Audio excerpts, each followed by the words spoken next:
Good afternoon, everyone. Thank you very much for your patience. Welcome to all of you to this EIF debate. Today we will focus on digital tax. What will it mean for Europe's businesses and for fairness in taxation? Today's debate is hosted by our MEP Paul Tang, with the S&D Group, Chair of the Subcommittee on Tax Matters, member of the Econ and Libe committees in the European Parliament. He is well known for his work on economic and financial affairs, with a focus on fair taxation and sustainable finance, as well as the role of data in our society. Thank you very much, Paul, for taking the lead at EIF on this important debate. I will give you the floor in a moment, but before I do so, I want to introduce our panelists and give them a warm welcome. Today, we are joined by Benjamin Angel, who is Director, Direct Taxation, Tax Coordination, Economic Analysis and Evaluation at DG TAXUD, Taxation and Customs Union at the European Commission. Thank you very much for joining us.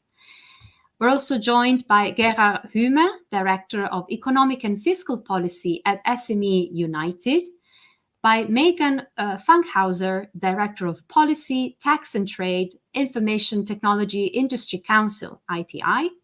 Welcome. And we will be joined by Mona Barake, who's postdoctoral researcher at EU Tax Observatory. So we're joined by many tax experts today. Thank you all very much for being here with us. And now, with no further ado, I'll leave the floor to our hosting MEP, Paul Tang, for his opening remarks. We will then listen to all our guest speakers for their introductions and remarks. And a Q&A session will follow later, as usual. So be ready with your questions. Paul, over to you. Okay, thank you very much, and welcome everyone to this meeting. I'm looking forward, also because I think it's an interesting time we live in when it comes to the taxation. It's almost just now that we reached a deal within the inclusive framework of the OECD, including 136 countries. On two pillars, including a minimum effective tax rate. But it's not just all that is happening. What we also see is that we finally have reached a deal and an agreement on what is called public country-by-country reporting, which asks from companies, the largest companies, to show where they make profits and where they pay taxes, corporate taxes. These are long negotiations that have taken up much time and, yes, have come to fruition. And this shows there's momentum for change in taxation. Now, and Benjamin Angel knows more about it than anyone else, I think. Let me ask your questions to him, but let me first turn to the OECD, or the global tax deal, because it's agreed. For example, there's a minimum effective tax rate, but that's the second pillar. But also on the first pillar, it is now that we partly introduced a rule that companies pay taxes even in a country where they don't have a physical presence, where they do not produce. So that's a change in the rules of the game. Now, that is important because what we see is a world where many digitalized companies were very much able to shift profits and in that way evade taxation, since it's unclear where the digital service is being produced.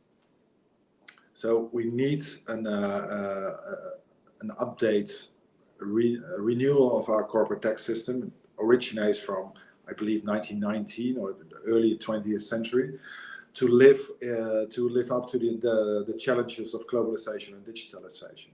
And that is how I see it. And this is what started the debate in the first place. Maybe remember that, especially in France, led by Bruno Le Maire, was the idea we need to tax the GAFAs. Now, this is what is the result. I'm not sure it's a real tax on the GAFAs.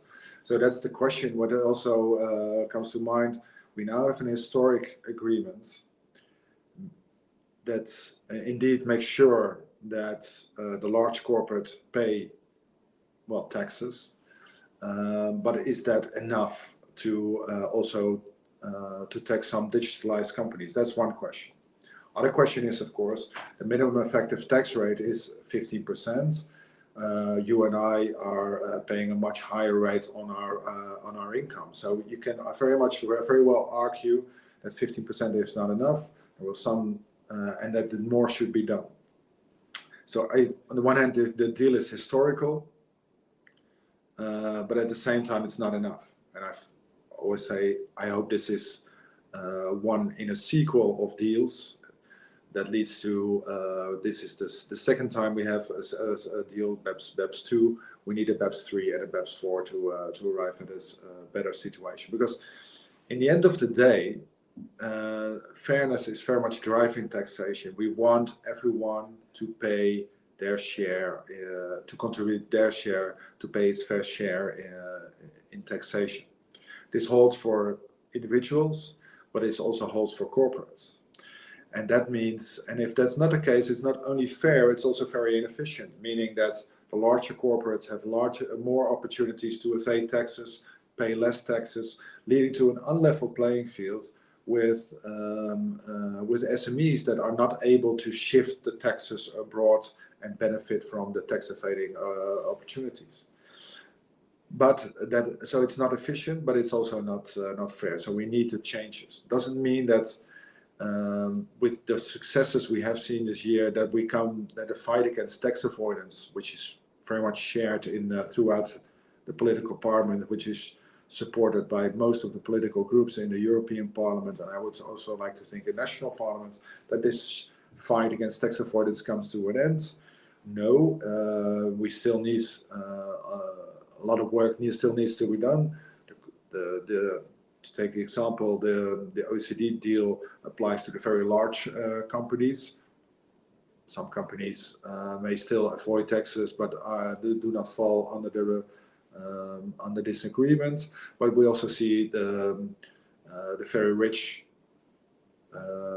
escaping taxation by bringing their wealth to jurisdictions where the tax administrations can no longer see that they have their wealth. Now, this is all an introduction to say we make progress, and that is very good to see. It makes me optimistic, but at the same time, we need further progress. And two things come to mind, and I would very much like to see also in this discussion. What about the big tech companies? Remember that the 5 largest companies in the world, as measured by stock value, are currently American. And what can we do to further the fight against tax avoidance and to make sure that everyone pays its fair share? Now, let me give this as a short introduction. I'm looking forward to the contributions by our distinguished speakers and hope for a very lively debate. Thank you very much. Thank you very much, Paul, for introducing today's topic and kicking off with the state of play of the negotiations, this historical deal, but also reminding us all of the challenges that are still ahead of us. Let's now hear from Benjamin Angel with the European Commission. Thank you. Good afternoon, Paul. Good afternoon, everyone. The issue of taxation of the digital sector is naturally a very sensitive issue.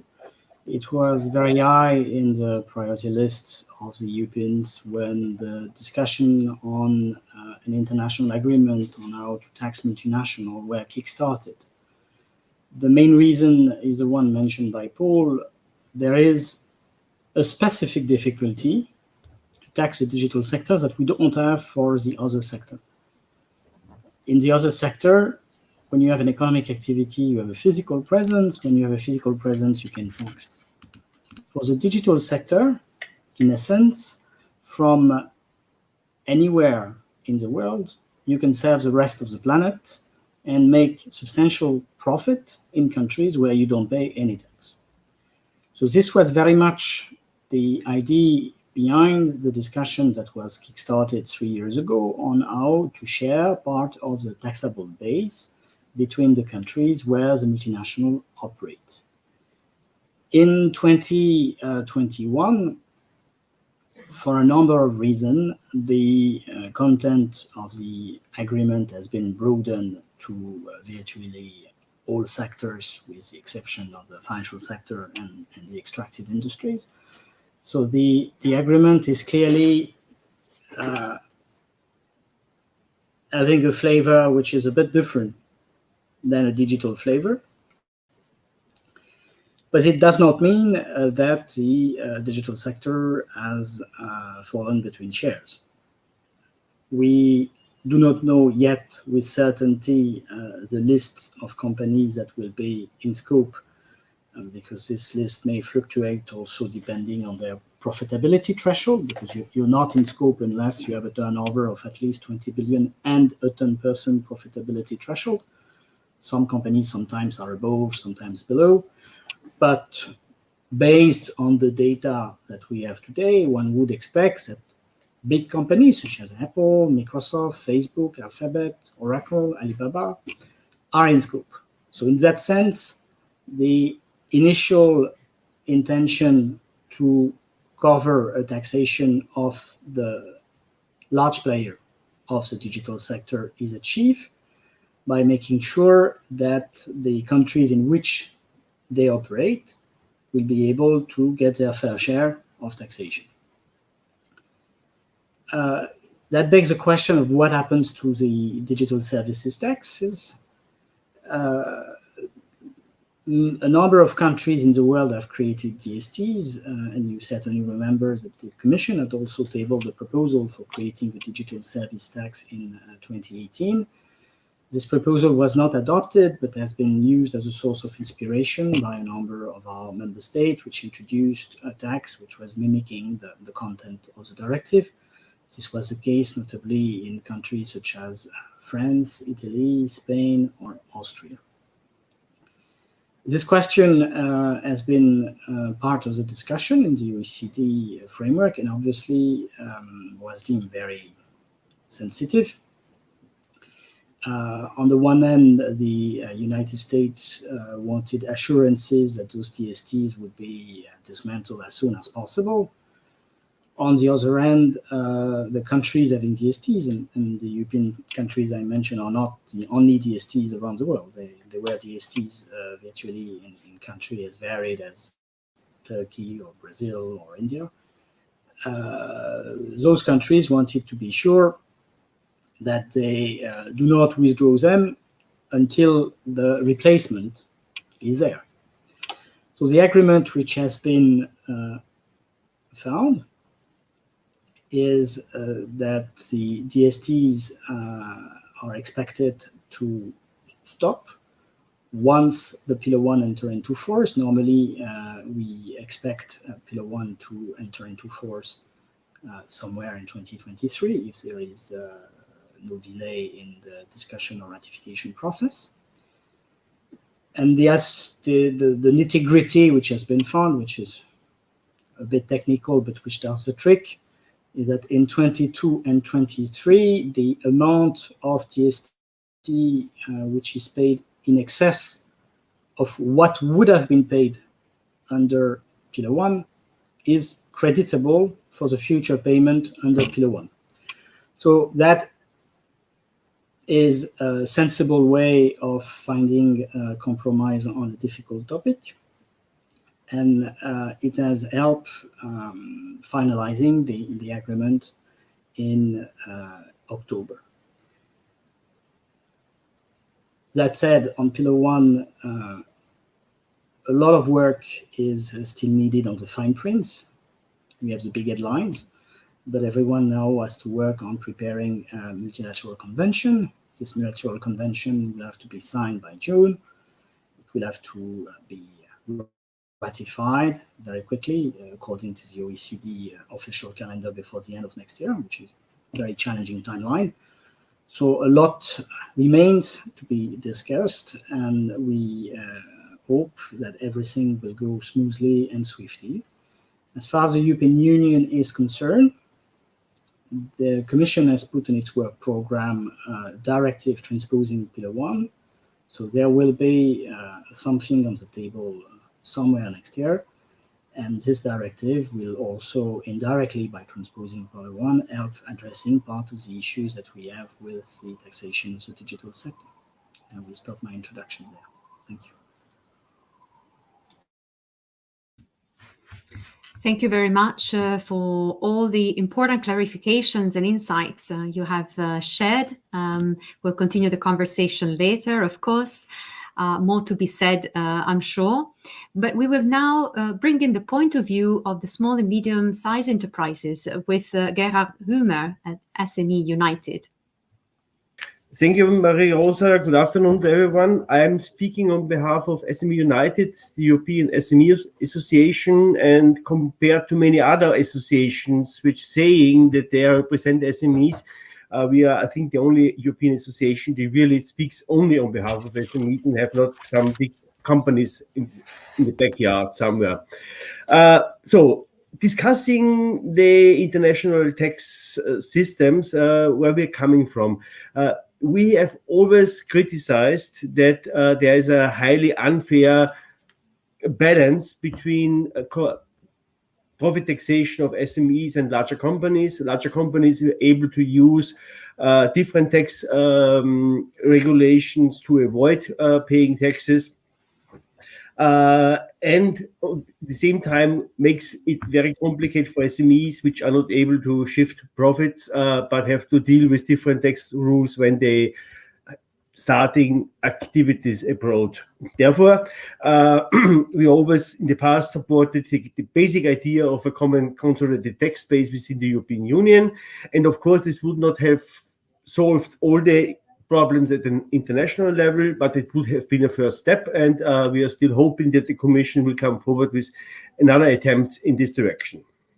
When it comes to the specific problem on the digital companies, the GAFAs or whatever you will call them, we have always hoped that there will be an international solution because the development what we saw in the past with national solutions in France, in Austria, in other countries, also doesn't really help to build an internal market or to and also the risk with retaliation measures, etc., etc.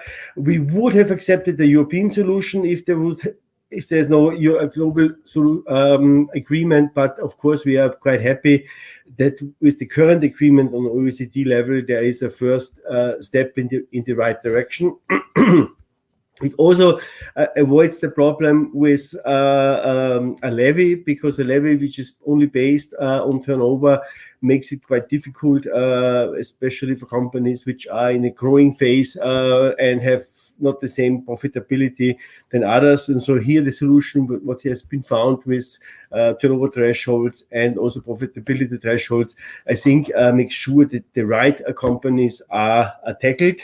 Of course, and I agree fully with Paul that this is only a first step to really fully fairness, but it is an important first step. It's maybe the biggest step I have seen in the 20 years I'm working in this area. And we are very much looking forward to see the proposal from the European Commission when it comes to the implementation. I think it's also a good idea that the compromise which I've found to say if you have paid taxes under another title, then you can, let's say, deduct this from future taxes on the Pillar 1 system. Even that we are not happy with the final solution because it could be done more than the current agreement, but it is a really big step in the right direction and fully supported by us. Thank you very much. Thank you very much for these positive messages as well. But and for bringing in, of course, the point of view of the SMEs on this matter, which is very important. We will now listen to Megan Funkhouser with the ITI.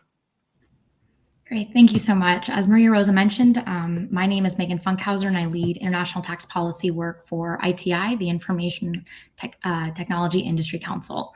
I want to say thank you to the European Internet Forum for hosting today's webinar and inviting me to participate. So ITI is a global trade association that represents 80 of the world's most innovative companies across industries such as hardware, software, services, platforms, and cybersecurity, et cetera. We're based in Washington, D.C., with an office in Brussels and representatives in Delhi, Beijing, Seoul, and Sao Paulo. For my 5 minutes, I want you to come away appreciating why the Inclusive Framework's Pillar 1 commitment to withdraw unilateral digital services taxes is so important for companies of all sizes. So Pillar 1, as mentioned by Paul and Benjamin, would allocate new taxing rights to market jurisdictions for certain companies, and it would provide for the removal of unilateral tax measures. In other words, Pillar 1 is trying to take into account for taxation purposes where customers are located, as opposed to where employees or operations are located, and to coordinate how that taxation happens. Remember, the Inclusive Framework's work is intended to account for the digitalization of the entire economy. It simply doesn't make sense to attempt to ring-fence the digital economy because the entire economy is digitalizing. Now, what about unilateral tax measures? The exact definition of these measures is still under negotiation, but broadly speaking, Pillar 1 is supposed to provide for the withdrawal of digital services taxes, DSTs, or other relevant unilateral measures for all companies, not just for those that will be paying new taxes under Pillar 1. So what are DSTs and why should you care? As Benjamin previewed, the first iteration of DSTs was a gross revenue-based tax designed with very specific companies in mind, those that engage in digital advertising, user data trade, and digital platforms, and that meet in-country and global revenue thresholds. For SMEs, these online platforms are often the most effective access they have to international markets. Whereas a large department store can sell its styles to Brazilian customers through its website because it's big enough and has name recognition. My cousin's small business's most effective or efficient option for reaching those markets, those Brazilian customers, would be through platforms like Etsy or Amazon or eBay. A European SME is unlikely to be in a position where they can go out and establish a relationship with a Brazilian company to be able to sell to Brazilian consumers. And this fills that gap to reach new markets. Because DSTs are gross revenue based, many times the incidence for that tax is passed through to consumers, which means higher costs for SMEs in the short term. We've also seen DSTs, though, with broader scopes and lower thresholds that may have more immediate effects on SMEs, many of which are born global in that they can start engaging with customers around the world from day one. For example, Kenya adopted a DST of 1.5% on all services through a digital marketplace and expanded to income accruing from business carried out by non-resident companies over the internet or an electronic network. And that tax doesn't have a revenue threshold before it starts to apply. This means that any non-resident company, regardless of size, carrying out business over the internet to a Kenyan consumer would be subject to a gross revenue-based tax. Similarly, India's equalization levy started as a tax on digital advertising in 2016, but underwent a first expansion in 2020 to apply a 2% gross revenue tax on essentially all goods and services sold over the internet. A 2021 expansion now means that otherwise offline transactions are brought into scope if a certain aspect of that transaction happens online. For example, accepting a purchase order or payment of consideration. Both of these expansions apply to companies that generate more than 237,000 euros in revenue in India. Given the size of the Indian market, at some 1.4 billion people, I imagine that many SMEs would pass that threshold. So in practice, what does it mean for a company to be in scope of a DST? You have opportunities for double or multiple taxation because they are uncoordinated revenue-based taxes. You also have setting up expensive compliance systems to identify which transactions may be in scope, trying to figure out where consumers are located. And there's also the increased risk of tax disputes due to a lack of clarity of the rules. And perhaps overall, you also have uncertainty of when could a rate change or when could the scope of services be expanded. Finally, the downstream impacts on companies that use these goods and services. Again, going back to that idea of born global firms. Pass-throughs may make it more expensive to do business in a certain market. And then outside of the practical challenges associated with DSTs, there's also a broader concern about their contravention of longstanding international tax norms, such as taxing income once, simplicity, fairness, and prospective application. Simplicity and fairness speak for themselves, but I will take a minute to talk about why taxing income is important. And taxing income is what we'll see in Pillar 1. So DSTs take the approach of applying gross revenue taxes. That means that because when you're trying to compare a gross revenue tax with corporate income tax, a DST of 3% applied to a company with a 10% profit rate actually equals a 30% effective corporate income tax rate with limited availability of foreign tax credits. This is on top of any corporate income taxes already paid by the company. And as you can imagine, these affect all companies' profit margins, but they're especially impactful to those companies with lower profit margins or companies with losses. There's also a concern that you could have, depending on the scope, 2 or more jurisdictions that claim taxing rights on the same revenue stream. Because these DSTs are uncoordinated unilateral measures, the long-term solution is a multilateral approach that updates the existing tax framework to account for how businesses engage with consumers around the world. This brings me back to Pillar 1, which seeks to coordinate the taxing rights of market jurisdictions and resident jurisdictions for certain companies. The threshold for paying tax under Pillar 1 is high, at least 20 billion euros in global revenue and profitability over 10%. There are only anticipated to be some 80 companies globally that meet these criteria and would then be subject to the reallocation of certain taxing rights under Pillar 1. However, the Inclusive Framework's October 8th statement makes clear that DSTs and relevant unilateral measures must be removed for all companies, not just companies that will have their profits reallocated. This means that SMEs will directly benefit from the withdrawal of DSTs, whether in jurisdictions the SMEs are paying the DST themselves or where they're working with companies that are subject to DSTs, like many whom I work with. Because these rules affect how all governments tax companies operating across borders, only a multilateral approach can ensure companies, regardless of sector or size, can predictably do business in the global economy. So I hope this has been a helpful overview of the interaction between SMEs, digital services taxes, and Pillar 1. And I'm looking forward to continuing the discussion. Maria Rosa, back to you. Thank you so much, Megan, for all the clarifications and insights you have shared with us. We will now move on to our last presentation. We will close the round of introductions with Mona Barake with the EU Tax Observatory. Yes. Hello, thank you for having me. So I'm representing the EU Tax Observatory, which is based in Paris. I am an economist. So I would like to start first by talking a bit about the purpose of having a digital tax or an international tax reform. So as the different speakers mentioned, there are, with the digitalization of the economy, there are several firms that were benefiting from selling online to users, making profits, but they are not physically present in the country, so they are not necessarily paying taxes, or at least they are not paying the fair share of tax. And that's why we have seen that there are several countries around the world that started implementing digital taxes unilaterally, like Austria, Hungary, France, Italy, Spain, Poland, the UK, and Turkey so far. So these countries have already started having digital taxes. In France, for example, the digital tax is a 3% tax that is directly on the sales of the digital companies that operate in France. So these measures are unilateral. The OECD is trying to do a more multilateral approach, an international tax reform through its Pillar 1 and Pillar 2. The Pillar 1 is closely related to the idea of a digital tax, and the Pillar 2 is different. It's introducing a minimum tax.